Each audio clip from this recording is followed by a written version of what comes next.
i bëj ftesë të gjithëve që mos ta lënë sheshin. Të ndihen të përfaqësuar nga vetja e tyre për qëllimin e tyre. Një pankartë e zënë. Ose pa pankartë, vetëm qëndro, siç tha një zonjë dje, tha unë kam të pllakën këtu, tha nuk lëviz. Nuk kupton. Kam të pllakën time. Pra te kjo pllaka ime është pjesa ime ose ajo tulla që unë po vendos për të ngritur sërish kështjellën që na i kanë shkatruar këta të pa fep, të pa dinë, të pa iman. Miq të Piskut, ju përshëndesim, uroj që t'jeni mirë dhe uroj me gjithë shpirt e zemër që ditë më të mira të vinë për Shqipërinë, ashtu siç ka nisur që në ditët e para ose në ditët e fundit të muajit maj dhe ditët e para të qershorit, me atë siç ka nisi që ngjalli një lloj shprese dhe ringjalli besimin tek shqiptarët për të bërë bashkë. Një nga ata njerëzit që e kemi parë çdo ditë tek protesta që po vazhdon akoma përpara kryeministrisë në Tiranë, po jep mesazhet e veta, është edhe Klajdi Bello, i cili ka qenë që në rrugtimin e parë, që në sekondën e parë në Zvernec. Është njëri që është oponent në natyrën e tij, është kërkues dhe ngren zërin për shqetësimin më të vogël që sheh për sa i përket atë dheut. Është njëri patriot. Duke falendëruar Klajdin që gjeti kohën për bërë një bisedë, ne kemi ditë që flasim kur të takohemi, kemi bërë edhe një bisedë atje tek para kryeministrisë bashkë. Doja që ta thoj edhe atë detajin që më bëri shumë përshtypje Klajd, atë ditë kur të kam takuar, aty ka qenë prezantimi jon i parë, kemi qenë distancë, le të themi, në atë gjë që u përfshim gjithë te protesta. Unë të kam ardhur me të pyet vetë si personalisht, domethënë, për diçka që po shija që po ndodhte në protestë. Edhe kam erdha me të pyet me laj një merak, siç i themi ne alla shqiptarësh, domethënë, për disa pikë pyetje të mia. Dhe kur tu afrova të pyeta për nuk më kujtohet fiks për çfarë ka qenë dhe më the, a do ta them publikisht? Kjo më dha një lloj sigurie për t'u afruar më shumë tek ti, për shkak se nuk kishte diçka që të fshije. Pra e kishe atë guximin, le të themi që thuash po, është kjo gjë edhe unë ta them edhe publikisht këtë gjë. Dhe unë e kam vlerësuar këtë dhe uroj që në këtë bisedë të thjesht të themi disa gjëra që ndoshta do jenë më afër njerëzve për sa i përket situatës protestës. Dhe do doja ta nisja me ty para se të futeshim në këtë bisedë, të bëja pyetjen që kush ai Klajdi ditëve të para të kësaj proteste? Ai Klajdi që ishte ai shumë aktiv, ishte gjithmonë në rresht parë, fliste, i ngranoi shumë njerëz, që erdhën shumë njerëz, ai se çka ndodhi në Zvernec dhe ditët e para të protestës, por njerëzit tani thonë, "Ore, ku është Klajdi?" Ndërkohë që Klajdi është në protestë, por nuk është në krye të protestës. Atëre Altin, të falenderoj pikë së pari për ftesën. Është kënaqësi të jem këtu. Kjo protestë në radhë të parë, siç e the dhe ti, nuk i njehshim. E gjë e parë që ka bërë që të afrojnë njerëzit, sidomos njerëzit e vërtet. Dhe besoj këtu do duam të flasim mbi të vërtetat, mbi ato të pathënat, duke filluar pikërisht me faktin që dhe ku është Klajdi. Shumë e rëndësishme që edhe siç mbase e cituam dhe pak më parë, ne kemi figura patriotike shumë të çmuara, të cilat në sajt një agende, cila nuk ka filluar fatkeqësisht vetëm me këtë qeveri që personalisht, por nuk mendoj vetëm unë, kjo ka treguar dyndjen gjatë gjithë tyre protestave, zanafilla e cilës filloi në Zvernec, kur pam një javë para se të ishte data 30 maj, pra në 23 maj, kur u organizua protesta në cilën ka qenë dhe një vajzë heroin nga zona e Zvernecit, e cila nxori një klithëm për adeun, në cilën patriotët dhe të gjithë ne nuk mund të rinim pa e ndier atë thirrje. Dikush e ndjeu dhe mbyti atë thirrje, dikush e mori dhe përktheu për t'u nisur dhe për t'u drejtuar. Si patriot që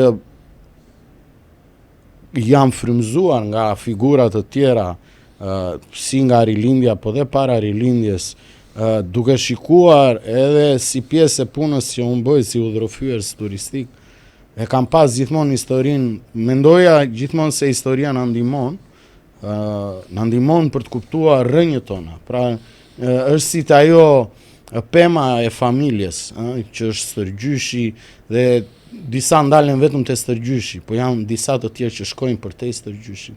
Futen në 7 breza, në 10 breza, nga është prejardhja, të paktën përpiqen. Dhe e njëjta gjë ndodh dhe me patriotët e vërtet dhe në rastin konkret të Marigo Posios. Pse Marigo Posios?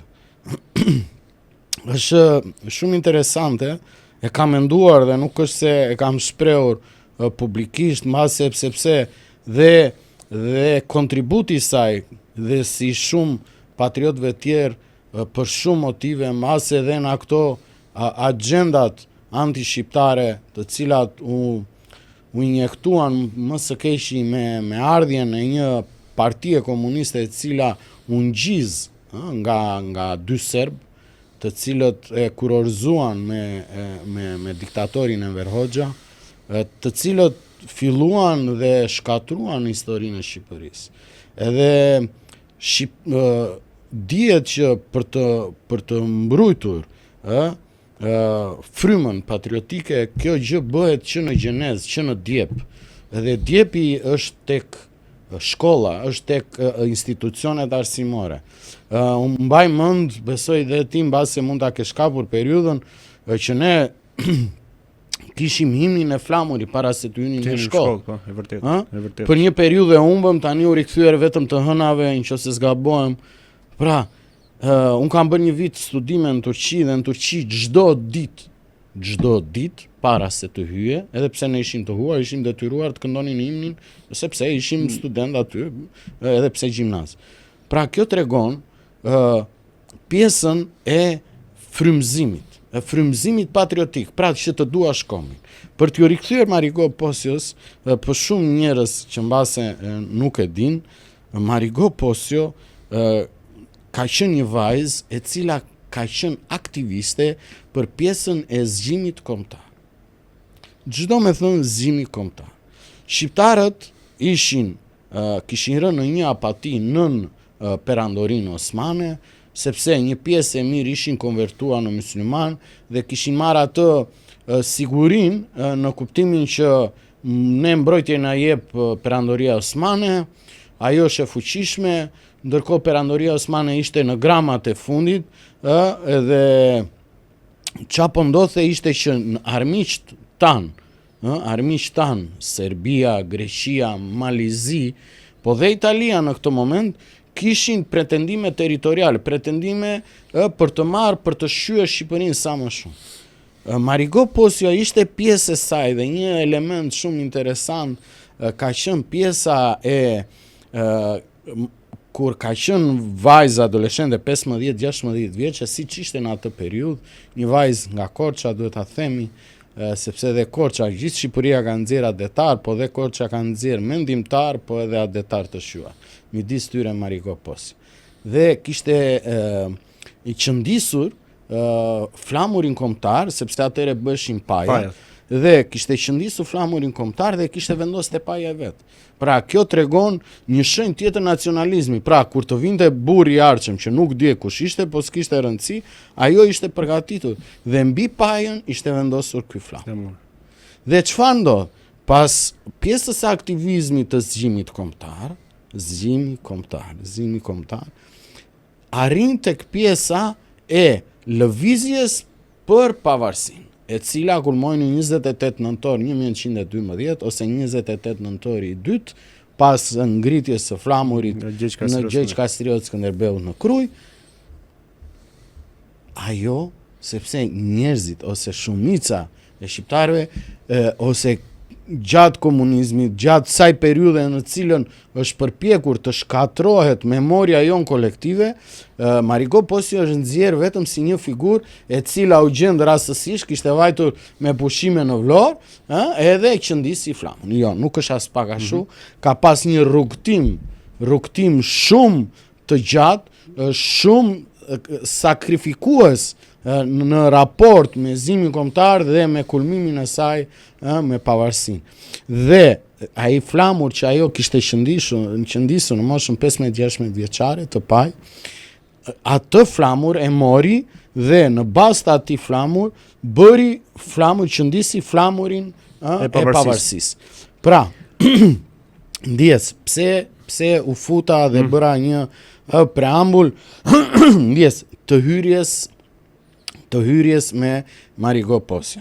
Sepse ne nuk kemi pas vetëm patriot meshkuj, ne kemi pasur dhe femra të cilat kanë bërë gjithçka për kombin. Pra kjo do me thënë që shqiptarët genin e adetarizmit, e patriotizmit e kanë të qepur, si që e ka qepur Marigo Posio, e kanë të qepur në zemër, në shpirt. Të njëjtën gjë bëri dhe Brunilda Mërtiri, ajo vajzë nga Zvëneci, nga Vlora, e cila nxori atë klitën. Dhe unë, së bashku me profesor Sazan Gurin, me avokatin Altin Goxhaj dhe me një aktivist tjetër patriot Ferdinand Shehaj, u bëm bashk. Thirrja ishte për të gjithë, por ne u bëm bashkarisht për të nisur në datën 30 maj drejt Zvënecit, drejt Pishporës. Po cila është arsyeja, meqense e nisëm që nga zanafilla e kësaj gjës, cila është arsyeja që ju shkuat atë ditë atje? Atëre, shkuarja ishte kur pam atë gardh që ishte ngritur, pra në radhë të parë ishte impakt shokus, si u ngrit gardhi nga sot nesër, pra duke rrethuar një zonë të mbrojtur, duke rrethuar një zonë e cila ishte aksesueshme për të gjithë, një zonë buzdetit. Pra këto janë për dikë që merret me aktivizëm, për dikë që i ka kuptuar shumë mirë këto akte antikombëtare, sepse ne jemi në një moment që gjithë territorialiteti, integriteti i Republikës së Shqipërisë është cënuar, është çeduar nga kjo qeveri. Dhe ne kuptuam shumë mirë atë që po ndodhte. Nuk ishte nevojë që ne t'i shpjegonim njëri tjetrit. Okay. Dhe u bëm bashkarisht. Si u bët bashk? Po, u bëm me telefon. Me njëri tjetër. Me njëri. Pse vendosët që të shkoni vetëm ju Klajdi atje dhe nuk u bë diçka një thirrje më e madhe që të vinin edhe shqiptar të tjerë? Okej, shumë faleminderit, do dalim këtu. Kur mediat kombëtare filluan të transmetonin protestën? Shumë ditë më vonë nga ngjarja dhe protesta. Shumë bukur. Kjo tregon më së miri se në çfarë pike ishin. Pra, ne të vetmin akses kishim me rrjetet tona sociale. Dhe vetëm nëpërmjet rrjeteve ne arritëm të aksesonim tek po të bëje kundërta nuk do ndodhte kjo? Pra po të lajmëroheshin shqiptarët e tjerë, mediat e tjera? Në qa formë? Ku shkuat? Po ishin njoftuar, diheshi. Ishin njoftuar? Po normale që ishin njoftuar, po nuk i lejon dhe njëri. Ja njoftuar mediat edhe... Po tani mediat kombëtare filluan të transmetonin pas 3 ditësh protestë. Po pse e transmetuan? Sepse u rrit masiviteti. Dhe si u bë, sepse çdo njeri... Jo, se filluan gjithë pastaj duke bojkotoni mediat e... Po me rrjetet sociale, pra ne u bëm, madje që doli dhe kryeministri, goditi dhe influencer. Goditi algoritmin. Pse? Sepse secili prej nesh u bë një kameraman, një zë i fuqishëm. Kur shkuat ju atje, ishin njoftuar mediat pra që ta theksojmë edhe një herë. Ishin njoftuar që ju po shkoni atje për këtë arsye dhe nuk u bën lajm kjo, nuk u transmetuan. Me njerëz të cilët janë aktivistë, të cilët bëjnë thirrje, ne kemi miq gazetar të shumtë që i kemi në rrjetet sociale, të gjithë ishin ndjeni, nuk është se që ju po shkojnë atje për këtë çështje. Absolutisht, dhe nuk është se thirrja u bë vetëm nga ne. ne ju bashkangjitëm sepse këtu duhet të nënvizojmë të gjithë faktorët, sepse është e rëndësishme që ne mos të marrim stafetën për gjëra që nuk na takojnë. Bravo. Kjo thirrje u bë nga një grupim për mbrojtjen e natyrës. Kërkojnë ndjes tani kanë një emërtim, po që ishin ata të parët që kishin bërthi, ose më saktë që kishin qenë dhe para një jave kishin qenë në Zvënec. Pra që ishte dhe ajo përplasja aty, pra që ishte një gardë relativisht shumë ndryshe se gardi që vajtëm ne që pamë që ishte një kamp përqëndrimi. Dhe kur shkuam aty, sigurisht që kishte njerëz të tjerë, kishte aktivistë të ndryshëm, po jo një numër relativisht i madh i aktivistëve edhe patriotëve për fat të keq që ne i dëshironim të ishim aty. Mbase dikush nuk e pa të udhës, mbase dikush nuk e kuptoi situatën, por ja që ne prandaj aktivistët, patriotët duhet të jenë gjithmonë vigjilent, sepse ato kauza që na njerë nënvlerësohen, a nuk kuptohen, është një shprehje që thot të jesh adetar duhet ta ndihesh çdo cep të vendit pjesë të saj. Në momentin që ne ndijmë çdo pjesë të vendit, unë kam qenë dhe në Riol, kemi qenë 2 herë që kam qenë atje, kam qenë pikërisht për të shkuar kudo që ka pas nevojë. Kam qenë dhe në Shkodër, në protesta në Shkodër. Pra për të thënë që aktivisti duhet të ndijej territorin në çdo cep të saj. Çfarë do thot aktivist? Aktivist është një person i cili reagon ndaj padrejtësive. Dhe padrejtësia më e madhe që ne po na bëhet sot për sot është shitja e kombit. Po, në këtë pikë ku ndodhet kombi, Shqipëria, shqiptarët, a do të jemi të gjithë aktivist? A li nevoja që të jemi të gjithë? Edhe këtu e mora prap, duhet ta marr prap Marigo Posion, po e marr atë thjesht dhe për të thënë që një grua luftëtare. Pra, ku ne kemi pas Burnesha, ne kemi pas Shote Galicën, ajo ishte në mënyrën luftarake të gjës, ne na duhet dhe pena dhe pushka. Na njerë thonë që nuk duhet artikuluar pushka. Kombi mbrohet dhe me pushka. Dhe aktivisti është për zgjimin kombëtar. Aktivisti është ai që i zgjuan shisën, e mpakur, apatin në të cilën një shoqëri fatkeqësisht bie. Si që ka thënë dhe presidenti amerikan Ronald Reagan, humbja e demokracisë është thjesht një brez më tutje. Pra, në qoftë se ne në një brez harrojmë çfarë është demokracia, ne humbasim atë. Kjo protest a e zgjoi le të themi të demokracinë ose rikthimin në një brez më para? Atëre duhet shikuar në çfarë na dha kjo kyzimi, kjo protestë. Ne sot jemi në ditën e 68 të protestës, një protest maraton. Kjo protest filloi edhe te pyetja që ju thatë ku është Klajdi. Filloi tek Drejtoria e Policisë Tiranë, madje në fillim ne ishim a duhet të jemi te Drejtoria e Policisë, te Drejtoria e Policisë Tiranë apo te Drejtoria e Përgjithshme. Po them edhe një detaj timi që unë kam shkuar ke Drejtoria e Policisë shtetit. Po, edhe pastaj ka marrë atje pastaj. Po, dhe kjo në fakt ka marrë ke drejtoria, isha ke drejtoria kryesore e policisë, që është tek Bryli diku atje.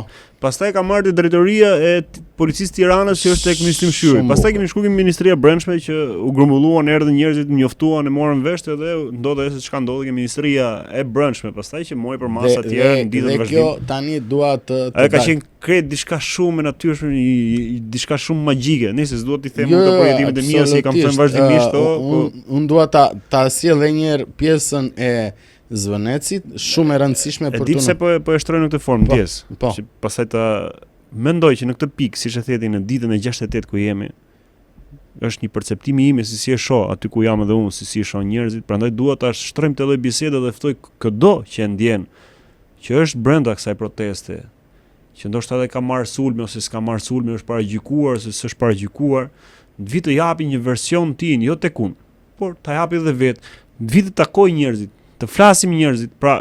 Prandaj e thash edhe që në fillim që uroj që kjo lloj bisede na afroj dhe jo të na largoj, siç ndoshta mund të lexohet gabimisht ose do duan ta lexojnë gabimisht. Mendoj si komunikimi është arma jon më e mirë që ne të afrohemi njëri tjetrin dhe nëpërmjet komunikimit ne krijojmë besim tek njëri tjetri, të dëgjojmë njëri tjetrin. Pra ne duhet të themi pse sot në ditën e 68 nuk është po ajo ndjesia, a mos ndoshta ne kemi humbur atë dhimbjen se çka ka ndodhur atje ku ju keni qenë vetë prezent atje. Aq pak njerëz që mori për masa të tjera të mëdha. Prandaj unë doja ta riktheja. Edhe me pyetjen që mos nga pyetja ku është Klajdi ditëve të para me atë të sotmen. Gjitha këto përmbledhin një mesazh kam përshtypjen. Po, absolutisht. Dhe këtë doja të thoja, pra që njerëzit mos ta harrojnë nga filloi për çfarë filloi. Mos harrojmë dhimbjen. Sakt. Dhe për çfarë duhet vazhdojmë. Po. Dhe kur vajtëm në Zvënec, kur mbritëm atje kishte relativisht 300-400 veta. Ne nuk dinim që para disa minutave ishte tërhequr zvar një banor i zonës. Ato pamje që pasaj llahtarisën të madhe të vogël që sigurisht çdo shqiptar e ndjeu veten aty të tërhequr zvar nga kjo qeveri. Por ajo që pam atje ishte personalisht ka marrë pjesë në shumë protesta, edhe atë pamje dhe atë agresivitet, atë klim që kam parë atje më zhdukur vetja realisht sikur ishim në Gaza dhe jo në Shqipëri. Dhe kjo ka qenë dhe është një nga dhimbjet më të mëdha që personalisht kam përjetuar dhe më bëri që të reagoja në atë mënyrë e cila besoj ka qenë mënyra më e denjë, duke u thirrur policëve të cilët kishin ulur kokën para disa mercenarëve, të cilët të veshur me zeza përdojnë një impakt frike, një impakt horrash, kujtuan se ne do na trëmnin. Harruan që ne jemi ilir, kemi prejardhje ilirësh, kemi prejardhje arbrish dhe jemi shqiptar. Dhe shqiptarët nuk janë nënshtruar, mbase si thuhet, një pombull mund ta nënshtrosh për një kohë, po nuk mund ta nënshtrosh për gjithë jetën. Dhe ajo që filloi në Zvënec, kulmoi në Tiranë, kulmoi me atë drejtorinë e policisë që kur e mbaj dhe ti ke qenë njerëzit shpërthyen një energji që nuk do të harroj kurrë për gjithë jetën kur kemi ardhur nga drejtoria e policisë që njerëzit si magnet u bashkuan rrugës, fillua me 500 veta dhe mbërritëm te Ministria e Brendshme 2000 veta, po 2000 veta që me atë energji ishin gati të hynin në kryeministri. Dhe kjo tregon që njerëzit e kanë atë zgjimin kombëtar. Pra ai zgjim kombëtar ka arritur. Dhe për të ardhur tani direkt te pyetja ku është Klajdi, Klajdi deri kur them ku është Klajdi, janë shumë Klajdi. Jam edhe unë, janë edhe shumë tjerë. Klajdi pa dashur të marr nota të them që ka shumë të tjerë si Klajdi që nuk janë. Klajdi nisi me disa aktivistë të cilët janë ende aty dhe nisi me një synim të qartë në kuptimin për zgjimin, se dalim gjithmonë te zgjimi. Ajo është më e rëndësishme. Dhe kjo është fitore më e madhe që ka kjo protestë. Absolutisht. Te zgjimi kombëtar. Por pas zgjimit kombëtar dhe unë personalisht nuk e prisja që të kishte pasur atë masivitet dhe kozgjatje. Por në momentin që patëm atë masivitet, normalisht që ndryshon dhe qasja, artikulimi politik, sepse çdo gjë është politike. Artikulimi politik në mënyrën e qasjes dhe kërkesave që u artikuluan, që ishin ato 5 pika që gjithë ram dakord. Pra që dorëshjen e kryeministrit dhe kabinet qeveritar të panegociueshëm, qeveri tranzitore, shfuqizimin dhe jo anulimin shumë e rëndësishme, terminologjia shfuqizimin e ligjeve të investitorit strategjik, pakete maleve për mbrojtjen e zonave, rikthimin e ligjit për zonat e mbrojtura dhe për trashëgiminë kulturore, si dhe një paketë të re social. Qa ndodh është se individ të caktuar aty filluan të kërkonin më shumë protagonizëm më të theksuar, protagonizëm i cili çoi edhe në pjesën e të kërkuarit një legjitimitet ose të imponuarit të mënyrën e tyre. Imponimi në raste kur ne kemi një qëllim, nuk është as pak i duri. Edhe në atë moment, unë çdo gjë personalisht e bëj me zemër, në kuptimin erdha këtu me zemër sepse Altini unë s'jam tip që bëj elozhe, po kam jetuar jashtë 11 vite dhe diçka që të huajt e kanë, flas pjesa perëndimore se kam jetuar dhe një vit në Turqi me studime. Në pjesën perëndimore diçka që e kanë është shumë interesante, thotë që duhet thënë njerëzve atë që kanë dhe unë e kam si metodologji mbase edhe të mësuar, sepse ne shqiptarët vështirë ta nxjerrim fjalën e mirë. Ka marrë me zemër, sepse si shtetë ti ne u takuam aty dhe në saj të bisedës aq të shkurtër, po të sinqert, kuptuam që jemi në të njëjtën qëndrim, në të njëjtën linjë. Dhe unë personalisht kur më thyet zemra, mbase edhe me njerëz të cilët janë aty, mbase edhe nuk i kuptojnë gjërat. Kjo do ishte pjesa më e mirë, se me keqja do ishte që i kuptojnë dhe i bëjnë tendencioze, krijoj një rrëshqitje të premisës apo të parimeve në cilat ne donim që të ecnim. Duke sjellur masivitet dhe duke bërë disa gabime që cilat çuan në kosto, siç ishte çuarja në aeroport, ku njerëzit ngelën në rrugës për ujë, i kanë kërkuar familjarët e tyre t'i kthenin mbrapa. Siç ishte e pjesa e thirrjes së diasporës dhe ardhja aty dhe përplasja për mos t'i lënë për të folur. Apo siç ishte pjesa tjetër kur ishin mira njerëz në shesh dhe ju tha vazhdoni bëni mashim në vend që t'i kërkohet të kalonim 24 orë ose të bëj diçka. Pra, këto janë momente të cilat njerëzit kur vinë me një qëllim të qartë. Ne nuk po themi që të krijoj dhunë, por të krijoj rezistencë, të krijoj një qëndrim dhe një bashkim. Si që bë në 27 qershor që u bë rrethuar kryeministria, ne donim që ta bënim kësaj radhe, por të uleshim. Por aty u morën vendime të cilat binin ndesh edhe duke u thënë 100.000 vetave a 70.000 sa ishin, një numër relativisht i madh, shkoni ndriçoni Tiranën. Ç'a ndriçim Tiranën? Njerëzit kanë ardhur me një qëllim, rënien e kësaj qeverie. Pra, thën këto janë momente kyçe që kanë ndikuar. Që absolutisht që kanë ndikuar. Dhe Klajdi nuk mund të bëhet pal me njerëz të cilët mendojnë ose vendosin që mos të dëgjojnë pjesën tjetër dhe mbi të gjitha mos të dëgjojnë njerëz që modestisht duke folur, unë mund të kisha ngel një prej dëshmorëve me zvënec. Unë jam me 5 qepura në kokë.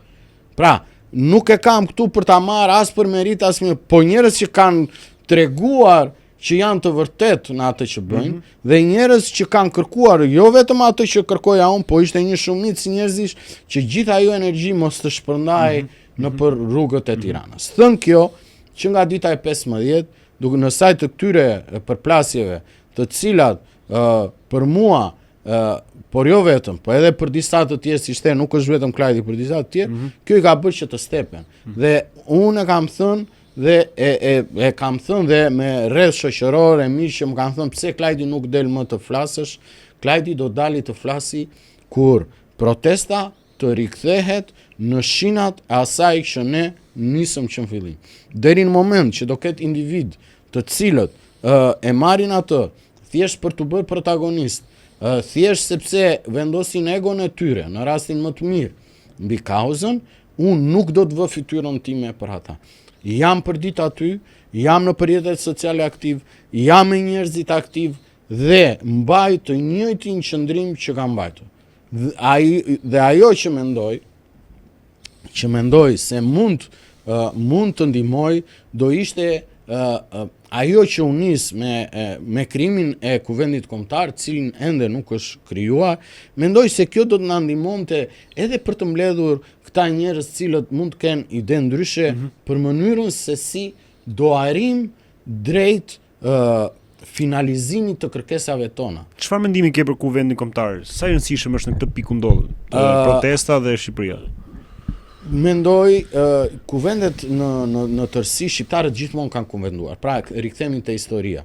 Shqiptarët sa herë e kanë pas punën pisk, kanë kuvenduar, janë mbledhur së bashku dhe në hijen e një rapi, në një kështjell, në Prizren, në një shtëpi patriotësh, janë marrë vendime që kombi sot fal tyre është këtu ku është. Do me thënë që kemi këtu sot jemi në një udhkryq tjetër, po të pakën deri para 10 viteve, 20 viteve që nuk ishim në këtë farë feje. Sepse duhet të kuptojmë që shpopullimi është plaga tjetër e cila ka quar që vendi të jetë pre e grabitçarve shqipfolës, sepse shqiptar nuk mund të jenë kursesi, krimit të organizuar, të oligarkëve, të pushtetarëve të majmur nga korrupsioni, siç ishte rasti i fundit Ermal Beqiri në Francë me një kështjell 2.6 milion euro, e cila vetëm 2.6 milion euro nuk mund të jetë, mbase kanë gabuar një pikë aty, 26 milion, mbase më shumë. Pra kjo tregon për të thënë pjesën tjetër. Ne kemi çifte të reja, ne duhet të flasim për thelbin. Çifte të reja të cilët nuk blejnë dot shtëpi.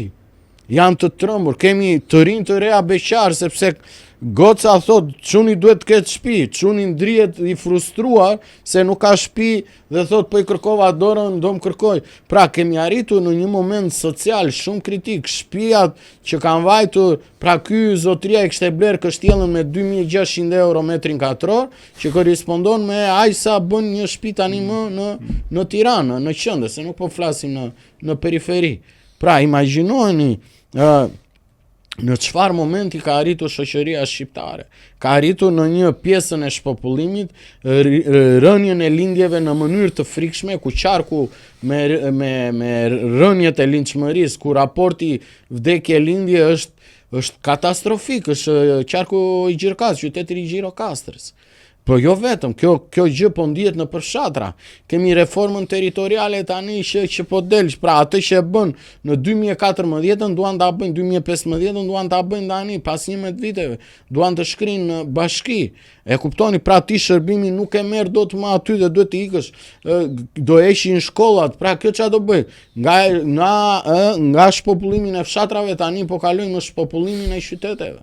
Pra këtu janë akte të mirëfillta antikombëtare, këtu po ngrihen pallate, këtu ke 100.000 hyrje vetëm në Tiranë që janë bosh dhe kemi spekulantët e agjensive imobiliare, siç janë real estate të importuara dhe ne duhet I themi të vërtetat.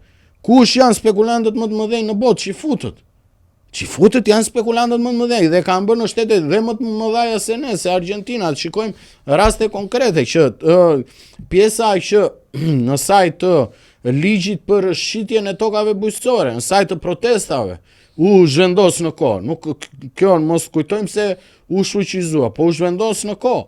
Pra imagjinoni ku po arrim.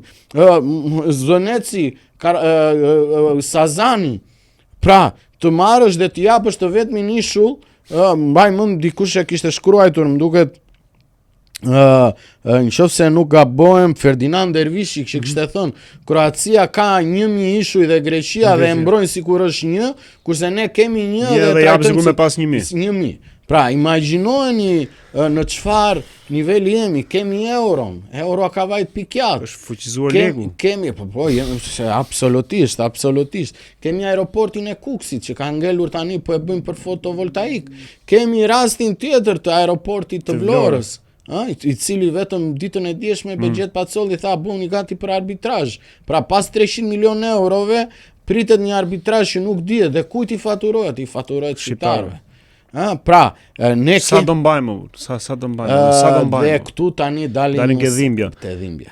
Pra shqiptarët dhe pjesa dhe protesta në ditën e 68 a ka harruar dhimbja valla? Është shumë e saktë. Pra, shqiptarët kanë menduar, nuk mund të them shqiptar, po një pjesë e protestuesve, sepse është fjalë e madhe thua shqiptarët, një pjesë e protestuesve që kanë dalë, unë I ndaj në target group. Pra, njerëz që vinë, kanë ardhur ata që erdhën me familjen, si për shembull në fillim, kanë ardhur 2-3 herë për të sensibilizuar, për të solidarizuar, për të thënë që jemi kundër.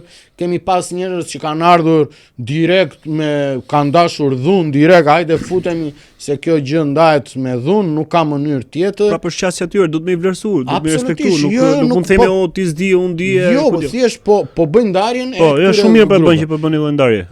Kemi pjesën tjetër që kanë kërkuar vetëm me paqe, me qëndres. Kemi dhe pjesën tjetër e cila ka kërkuar edhe një lloj, duke parë vijshmërinë, dalim te kuvendi kombëtar, që ka thënë. Po. Hajde të mbledhemi. Pra hajde të kuvendojmë. Çdo me thënë të kuvendojmë, të mbledhim gjithë burrat dhe gratë, sepse nisa me Marigon dhe do ta mbaj te pjesa e Marigos, te pjesa që femra shqiptare në historinë e saj ka dhënë kontribut të madh për kombin.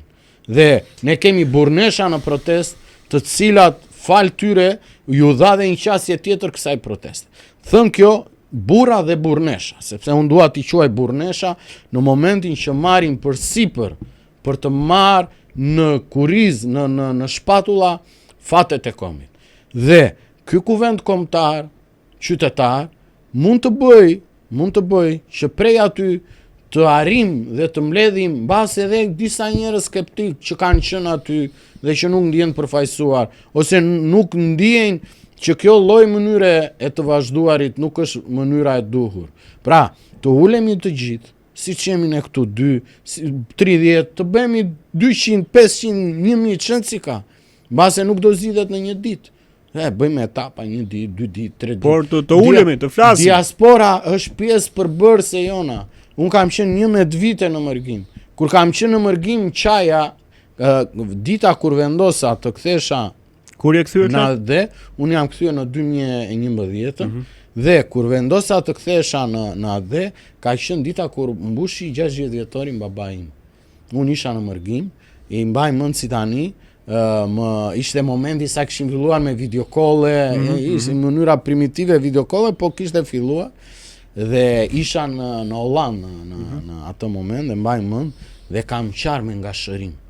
Dhe thash, qa jetë është kjo? Në kuptimin, jam këtu, po jam vetëm. Gjithë njerëzit e mi të zëmrës janë atje.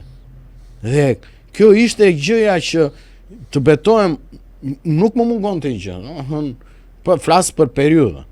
Nuk më mungon të gjë, isha me gjithat me punoja në qendër në një restorant italian, kam mbaruar në Firenze hoteleri turizëm, e këtu në Shqipëri pasaj sociologji politike dhe shkollë tjetër që bëra për kurs, le temi, për rrëfyes logjistik. Dhe kur pash atje thash, Klajdi, nuk është kjo jeta. Pra, unë ndjej dhe di shumë mirë pjesën e shqiptarëve që jetojnë në diaspora. Ata mbase, po një pjesë dërmuese, se nuk mund të them gjithë për ty, se ka dhe nga ata që e kanë ndarë mendjen në kuptimin, kanë bërë ndarjen përfundimtare, mbase dikush edhe ka ishur pasaportën shqiptare fare, por pjesa dërmuese 80%, mos 70% jam i bindur që po të shohin një dritë në fund tunelit, jam i sigur si që treguan, kanë ardhur, kanë treguan mbështetje, po mbi të gjitha kanë treguan një interes të jashtëzakonshëm. Dhe artikulimi tyre është, ky ishte e mund, të gjithë thonë, kemi lënë prindrit, kemi lënë, ata janë me shpirtin këtu dhe me trupin andej.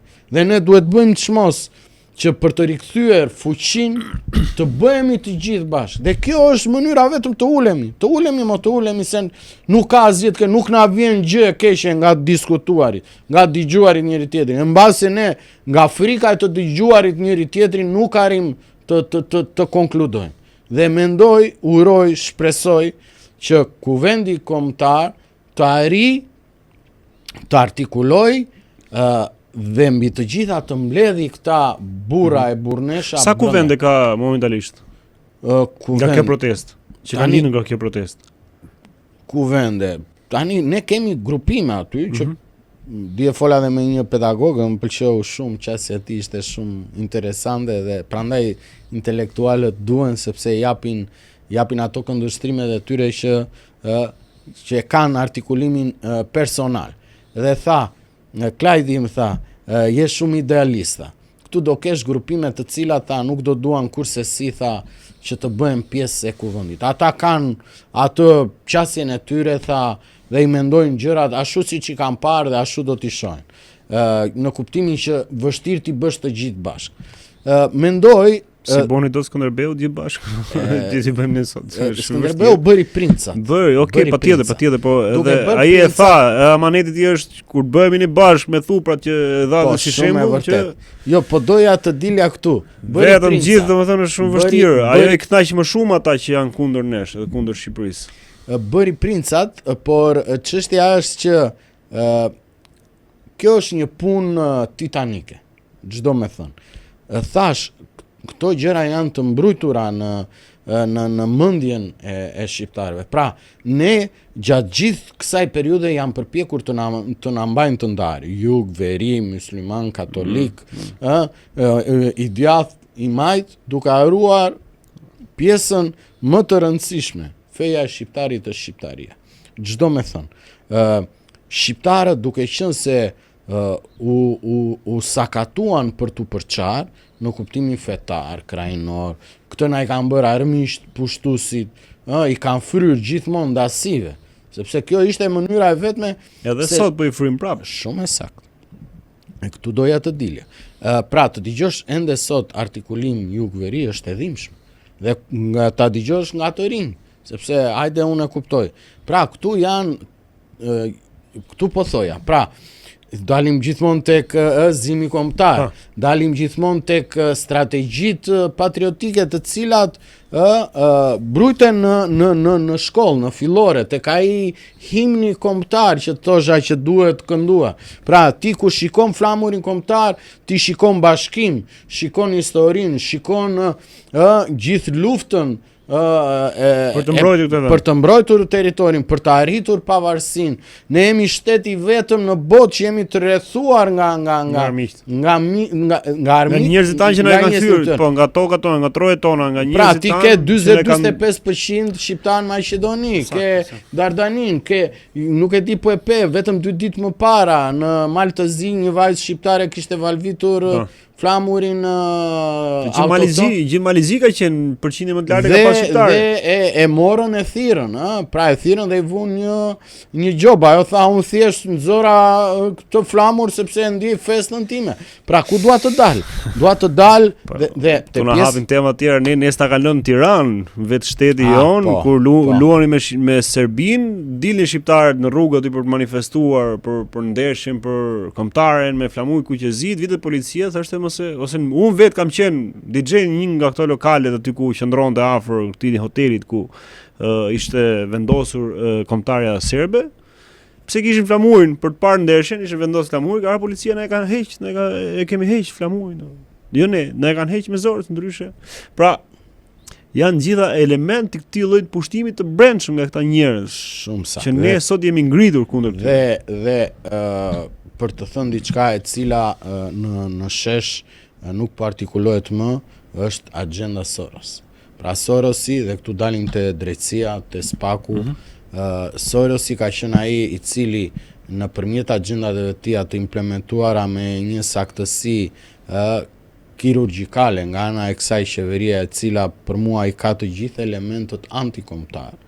Pra një qeveri e cila ka tradhtuar të gjitha idealet për cilat ngrihet një qeveri në shërbim të shtetit, të qytetarëve të vet, gjë e cila po reflektohet në çdo lloj ligji që ndërmerret, pra ligj kundër interesave të qytetarëve, një qeveri e cila fatkeqësisht mandatin e 4, po jo vetëm të 4-tin e ka marrë në bashkëpunim me krimin organizuar, me oligarkët, me presionin ndaj administratës publike, duke i detyruar dhe kushtëzuar që të votonin jo vetëm një rreth i familjarëve tyre brenda vendit, por edhe jashtë vendit, duke i vendosur ata në kushtet që në rast se ju nuk garantoni këto vota, ju do të hiqeni nga puna. Pra ne sot kemi dhe kryeministri aktual që është i cili po tregon një fodullëk dhe arrogancë të madhe, edhe pse ai ndërkombëtarisht sot është njeriu i cili ka humbur një kredibilitet dhe bota mbar, dhe të gjitha institucionet kancelarit mbar kombëtare përpos atyre si vlezërve të tij sorosist që janë korruptuar, që kanë ardhur këtu si ajo zonja tjetër Yuri Kim që i tregonte opozitarëve se do hanë mbar, pra deklarata të cilat në një shtet tjetër të ishin artikuluar, nuk dihet se çfarë reagimi do të kishte pasur, sepse kur ti ofendon përpos pjesës opozita e vendit të goditet dhe të artikulohet do hani bar në një vend i cili jetoi komunizmi për 46 vite, është një fyerje shumë e madhe që i bëhet një pjesë të qytetarëve të saj. Pra, ne kemi pasur edhe Wolfgang që ngriti gishtin e mezit, pra edhe kemi pasur një qeveri e cila ka lejuar përbuzjen e qytetarëve të vetë brenda territorit të saj.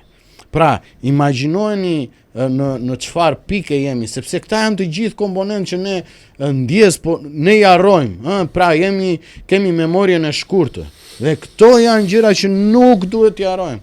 Nuk duhet t'i harrojmë se kush i ka mbështetur këta ndërkombëtarë që erdhën këtu dhe bën një drejtësi e cila nuk është më drejtësi, është një spak i cili del dhe i kërkon qytetarëve na sillni ju prova. Pra ne, qytetarët e Republikës Shqipërisë, përpos se jemi dergju në përsheshe, përpos se po shpopullohet vendi, përpos se po vendoset në shitje çdo cep i vendit, po shfuqizojnë ligje e kështu me radhë, po kapen vetëm rasti para 3 jave, ish drejtoresa e postës në Durrës që i vodhi lekët me thasë dhe vinte në kazino. Dhe tha pse ju tha do më ndaloni për të ikur në kazino. Pra, kur do të thonë, imagjino se i bie që ne të futemi këtu dhe mund të vazhdojmë me raste. Vërtet.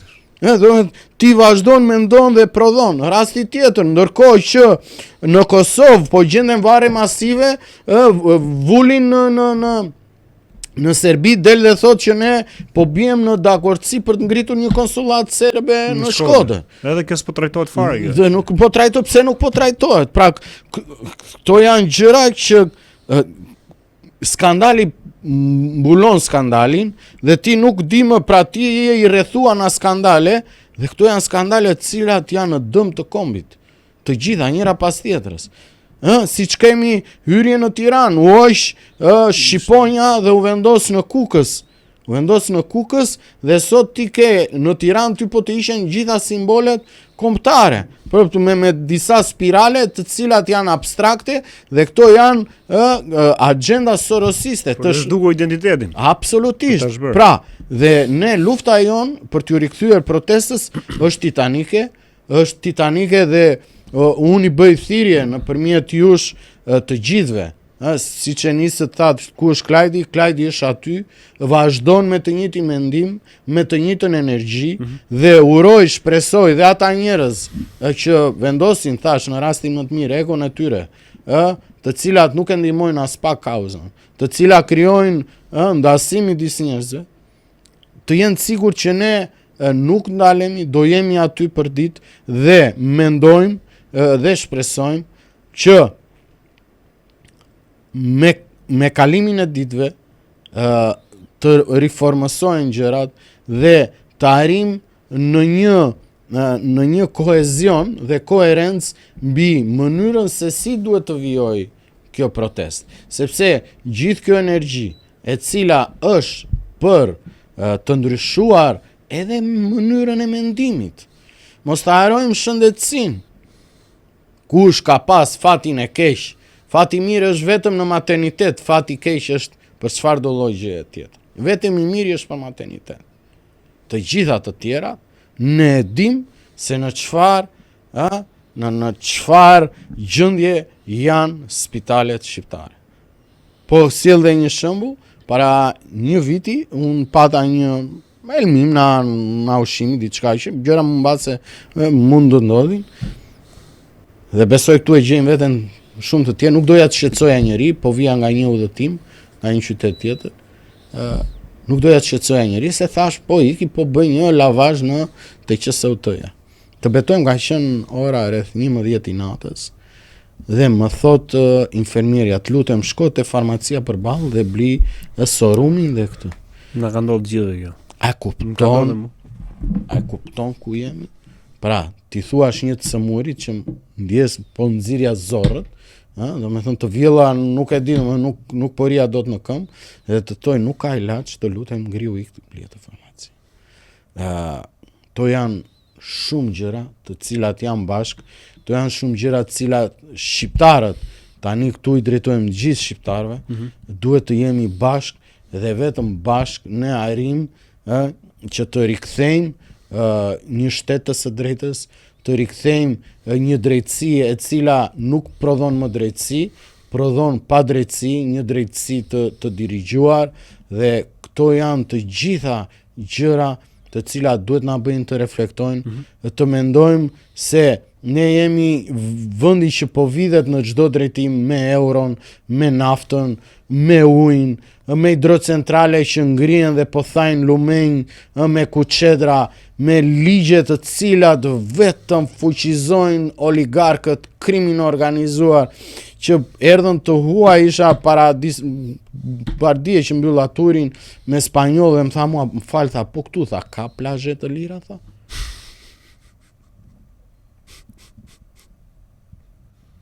Tha, në Spanjë kam privatizuar detin, vëlla, jo ronun edhe detin. Edhe detin mren ujin e kam privatizuar. Pra, duke filluar, imagjino. Se pe videon dietë kjo që i thoshin po turizët tuaj. Po, të polakëve. Po. Dil jashtë nga deti. Pra ai tipi me kapele, me çantë. Ma kam bërë mu vet para 10 ditësh, një vend në bregdetin Adriatikut këtu në Durrës, që jam rrit që fëmijë aty. Pra nuk është vetëm kjo pjesa jashtë. Mund të sikur më mori një copë të zemrës, më ndau për gjys edhe tha, ik, ma hodhi. Jam rrit aty. Po futesha në ujë, largohu, tha, se është imja, ujë. Brenda në ujë, ndet. Se bregdetin, detin dhe tokën mbrapa e kanë përpirta, e kanë glabëruar. Kanë marrë dhe ujin, dhe në uja doli edhe me video kjo. Më sill filloi zonja atje duke prokurore ishte. Pa i thënë asgjë gjë, thjesht po dëgjoja.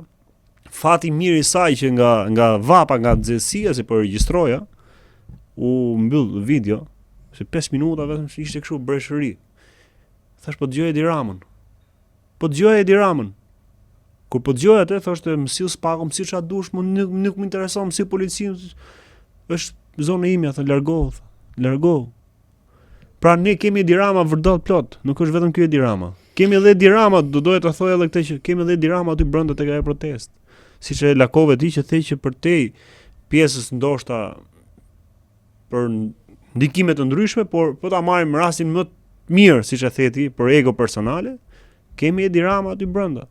Dhe unë nuk do doja që, prandaj doja të kaloj tek pjesa e mbylljes, nuk do doja, siç e thash edhe në hyrje, uroj që të mos lexohemi keq tek kjo gjë. Qëllimi i kësaj gjëje, them edhe vazhdimisht, duke sikur bëhemi të lodhshëm, qëllimi i kësaj se çka bën bashkë, edhe që bëj vazhdimisht me njerëz të tjerë, është për të ndihmuar këtë gjë, këtë kaos të përbashkët të gjithë shqiptarëve. Pra unë mendoj që trajtimi i problemeve, shqetësimeve, si shohim gjithë nga ne, gjithë secili nga ne, na ndihmon ne që të ndalim. Ndalesa është shumë e rëndësishme. Pra edhe ti qoftë ke hecur, ke ndal. Në këtë moment që po thua që kam dal aty, edhe të më vjen moment që ndalesh të ketë hapësirë për gjithë, të dëgjojmë njëri tjetrin. Pra kush je ti që ti më imponohesh mua, më vendosësh ti mua? Je ti më shumë se sa unë peshore? Jo, jemi të gjithë barabartë për një qëllim aty. Nuk kam pse unë të përfaqësohem nga Klajdi, nga X-i apo nga Y-i. Pra ne duhet të dëgjojmë njëri tjetrin dhe pa dashur të lexohemi, siç e thash, sikur ne po ndikojmë keq te kjo gjë, kaq e bukur. Por duhet të flasim këto Klajt që të arrijmë ta marrim dorë sërish dhe të rikthehet ajo energjia dhe të arrijmë të zgjidhim këtë hallë kaq të mëdha që është një dhimbje kaq e madhe për ne dhe për Shqipërinë. Dhe doja që ta mbyllja, më thuaj disa mesazhe të bukura që ka pas kjo protestë. Që të rikthehemi prap njerëzve që të vinë ta kuptojnë të protestën, të vinë prap aty dhe ta shpëtojmë këtë gjë. Jo të luftojmë njëri tjetrin, por të luftojmë me mendime që të bim dakord që kjo gjë duhet vazhdojë deri në fitoren tonë të përbashkët. Atëre, Të kërkoj ndjesin, unë jam në rolin e gazetarit tu, po Jo, edhe unë jam pjesë e kësaj gjëje. Jam pjesë e kësaj gjëje, si jam pjesë e këtij vendi edhe unë.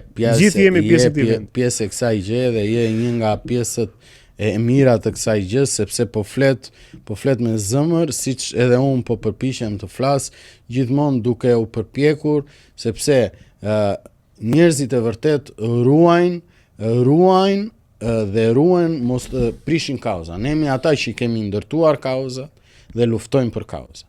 Dhe të jenë sigurt kushdo që e merr pjesën tonë të ruajtjes për dobësi, nuk ka kuptuar që ne dobësinë e kthejmë në forcë, siç e kemi kthyer gjithmonë, dhe kushdo mendon se ne tërheqja jon është tërheqje dobësie, nuk është tërheqje dobësie. Është tërheqje për të thënë që kauza është mbi ne. Siç e thotë profesor Sansan Guri, ne jemi liliputa para kauzave. Ne jemi shumë të vegjël. Ky kom duhet të prodhoj njerëz të vërtet në krye të saj. Jo horra, se ne i kemi horrat aty.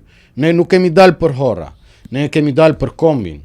Dhe të gjithë ata shqiptarë që erdhën fillim dhe mund të kenë krijuar pa kënaqësi, ose nuk që të thash në target group që i donin direkt gjërat e shpejta, duhet të mos të harrojmë, ky është një proces. Dhe ky është një proces kur ndodhi rinascimento ose rilindja, evolucioni kulturor në shekullin e 15, lindi me familje de Medici në Firenze. Se unë kam jetuar 6 vite gjysmë në Firenze. Dhe është interesante mënyra se si filloi evolucioni. Pra filloi nga ata. Ata donin diçka ndryshe, pra donin të injektonin këtë mënyrën e mirë e cila të implementojë avash në gjithë shoqërinë. Pra janë këto elitat, ata përpos se ishin të pasur, po ishin patriot. Ma kupton? Ata pasurinë e tyre e vendosën në shërbim të vendit. Në fillim në Firenze, sepse ishin në Principata, pastaj avash u përhap në gjithë Italinë dhe nga Italia kaloi në gjithë Europën.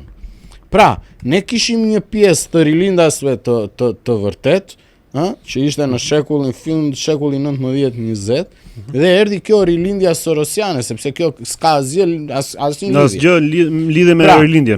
Madje këto e kanë bërë qëllimisht që të dëmtojnë fjalën rilindje ose shumë e saktë. Pra, konceptin e rilindjes. Shumë e saktë. Dhe ne tani jemi në një, unë do ta thoja në një evolim, nuk fatkeqësisht kjo fjalë është përdorur nga këta shqipfolës, ne jemi në një fazë evolimi social, shoqëror dhe politik. Dhe ne duhet të kuptojmë që kjo mënyrë e të bërit edhe në mënyrë paqësore është si puna, ju e dini që në Gjermani bëshin eksperimente me pikën e ujit. Një nga shembuj që e marr kështu domethënë. Edhe në rastet e mia personale me punën e mia, për këtë qeveri jemi për natë ajo pika e ujit që e shqetëson. Taulant Balla del dhe kap në orën 7 në qerek, ndërkohë që njerëzit janë te sheshi Skënderbej, e kap atje. Ne edhim gjithë video dhe mbrëm u pa sa njerëz kishte. Pra, po luhet me një lloj propagande në mënyrën për të demoralizuar. Prandaj të gjithë shqiptarët edhe këtu i bëj dhe një thirrje shumë vllazërore. Bravo, si pjesa e asaj, si do rimblidhemi të jemi në atë ku ishim. Dhe i bëj thirrje. Konsistenca është shumë e rëndësishme, është shumë, domethënë se ka dhënë goditjet e veta është kthyer në një lloj modeli, rizimi, pra njerëzit besojnë dhe janë të etë për të besuar akoma më shumë, për të shpresuar akoma më shumë. Dhe ne çfarë duhet bëjmë që të jemi akoma më shumë, që të fitojmë akoma më fort. Atëre, dije që gushti do ishte një periudhë më e vakët. Pra, të rim shtrëmër flasim drejt. Pse? Sepse ke njerëz që vinë në diaspora, takojnë familjar. Po kemi pjesën tjetër, sepse është sezoni. Janë në përpunë. Dhe ne duhet i mirë kuptojmë. Si që unë jam guid, ne udhërëfyes turistik, ne tani punojmë me turistë. Keni sezonin e punës tuaj, po. Duam sepse ne ushqemi, se pastaj na thonë dhe shqiptarë ku i dalin lekët. Edhe punojmë, nuk është se s'punojmë. Shqyr zotin në kuptimin, nuk kemi nga ata që si puna e këtyre që janë sot në qeveri, mos t'i marrim me emra, që kanë qenë në foto para se të vini në pushtet me roba, se te kapi kemi vajt gjithë, po me roba shumë të lodhura dhe sot ikin flë në për hotele 1.000 euro nata apo pinë vera 30.000 euro kështu me radhë. Ne nuk jemi në ata, ne jemi njerëz që punojmë, kontribuojmë për kombin, japim taksa për kombin, ndihmojmë me sa kemi mundësi, dhe po thoja që në radh pari bëj thirrje diasporës që vinë me pushime, që është periudha e që të shmallen me njerëzit e tyre shumë. Po një ditë, dhe kur them një ditë, 2 orë, se nuk është një ditë në tërësi, 2 orë të vinë këtu me njerëzit, me familjarët e tyre të vinë. Ndërkohë, edhe ata shqiptar, motra, vëllezër që punojnë sepse duan të mbajnë familjen, janë të gjithë me halle, me probleme. Ata që jetojnë në luks janë një përqindje shumë e vogël, jetojnë në gjakun ton, në djersën ton, në mundin ton.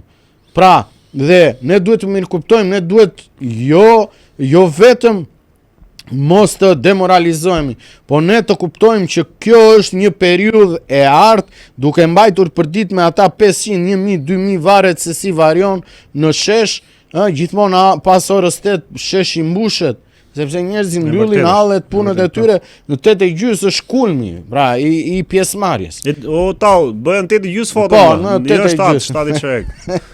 Cik më vonë. Pra, dhe kam këtu, ku do arrihet? Sigurisht Kishte filluar me shkruajt edhe kështu, me shkruajnë latine, këdion serbe, greke, inteligencë artificiale. Se varet se këta na falë, mund të jesh i zën. IT i mbajnë andej, se i kanë më të mirë, i kanë më të mirë, na Serbia u pëlqen më shumë. Tani si do të turbullojmë atë ujin tek protesta që të kalojmë tek mesazhi i fundit. Te mesazhi i fundit. I kësaj bisede plot vera.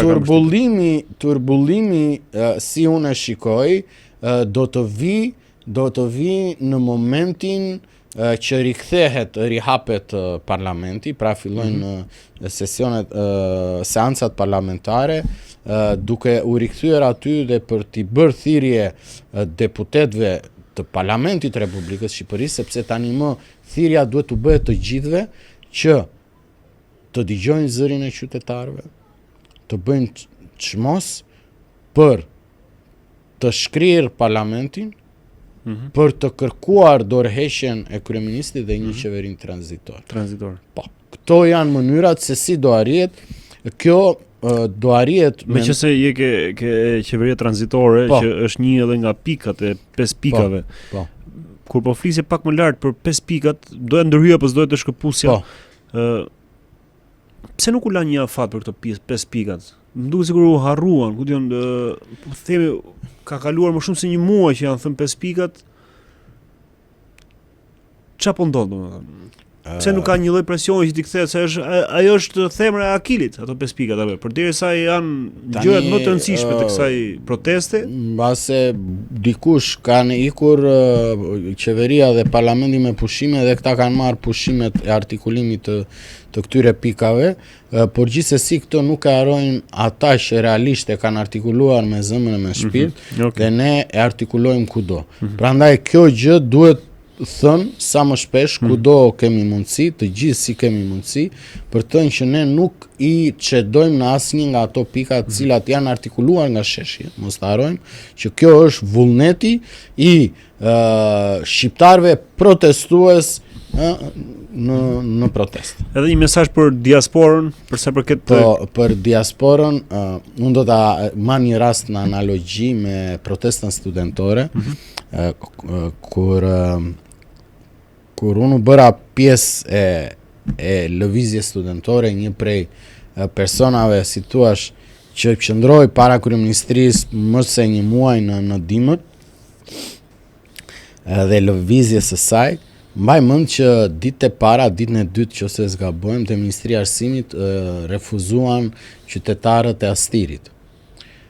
Kur ndodhi dhe incidenti kur një pjesë e diasporës që ishin ardhur të organizuar me makina, ndodhi një përplasje për fonin, për të folur e kështu me radhë, gjë që ishte trisht ta shikoja, sepse ata bën gjithë atë rrugë vetëm për atë, t'ia kishin lënë fonin atë ditë vetëm atyre në respekt, është se Ka ardhur miku në shtëpi më. Bravo, sakt. E kupton se ata e quhen mik, pra ti ishe aty, respektoje mikun, nuk po themi që miku të bëhet i zoti shtëpisë, se këtë nuk bën sens, por ti jepje. Prandaj ka pasur një Pastaj fund fare edhe ata njerëz të këtij vendi janë. Jo, flas për te protesta, jo se zbot fjalë. absolutisht i kanë të gjitha drejtat kushtetuese si çdo shqiptar tjetër. Por po thoja që diasporës i duhet bën një mea culpa, edhe pse unë absolutisht nuk isha pjesë e saj, madje pse solla në analogji dhe me Astirin, me banorët e Astirit aso kohë në 2018. Te protesta e studentë. Që edhe atyre kërkova ndjes, edhe pse unë s'kisha asnjë lidhje. Pra, thënë kjo, kërkojmë ndjes për këto gjëra që s'ka fare nga ti. Por ata duhet të vinë si shqiptar, të vinë dhe ta artikulojnë zërin e tyre në mënyrën e tyre, me pankarta, me megafon, me çfarë do lloj mënyre, nëse atyre nuk u jepet e drejta legjitime për të shprehur mllëfin apo artikulimin politik apo mënyrën se si jepet zgjidhje kësaj. Dhe një gjë tjetër që dua t'i ftoj, pse jo, diaspora edhe në kuvendin kombëtar qytetar ka hapësirën e vet në të cilën ata mund të kontribuojnë në mënyrat e tyre, sikur vetëm me ide, nuk ka rëndësi. Nëse ata duan ta thonë diçka, nëse duan të kontribuojnë diçka, ata mund ta bëjnë. Atë që dua të them për ta mbyllur është i bëj ftesë të gjithëve që mos ta lënë sheshin. Të ndihen të përfaqësuar nga vetja e tyre për qëllimin e tyre. E bukur kjo, nga vetja e tyre. Për qëllimin e tyre. Edhe pse mund të ketë element ose faktor nga më ndryshëm, ti një pankartë. Do të jemi aty. Një pankartë e zëm. Ose pa pankartë, vetëm qëndro, siç tha një zonjë dje, tha un kam të pllakën këtu, tha nuk lëviz. Nuk kupton. Kam të pllakën time. Pra te kjo pllaka ime është pjesa ime, ose ajo tulla që unë po vendos për të ngritur sërish kështjellën që na i kanë shkatruar këta të pa fe, të pa dine, të pa iman. Kledi, të falenderoj shumë, uroj që gjithë kjo se çka diskutuam, çka biseduam, të shërbej për mirë për këtë kauzë kaq të madhe të shqiptarëve dhe të vendit tonë. Amin, unë jam besimtar. Baban e kam musliman, maman ortodokse, prandaj nuk mu ta mbyll më mirë se kaq me një bashkim për te feve, për te krajinave, jemi shqiptar dhe si shqiptar të gjithë bashk t'i japim dorën e fundit për ta çliruar Shqipërinë, për të rikthyer dinjitetin, integritetin edhe të jetojmë të lirë në vendin tonë e me dinjitet. Të falenderoj. Faleminderit ty Eldi. Miq, ju falenderoj dhe ju që ishit me ne, që na ndoqët. Uroj që të merrni më të mirën, ta vlerësoni dhe pse jo të shprehni mendimet tuaja për sa i përket kësaj se çka folëm dhe për protestën, gjithmonë në shërbim të kauzës dhe të njëri tjetrit. Të jeni mirë. Mirupafshim.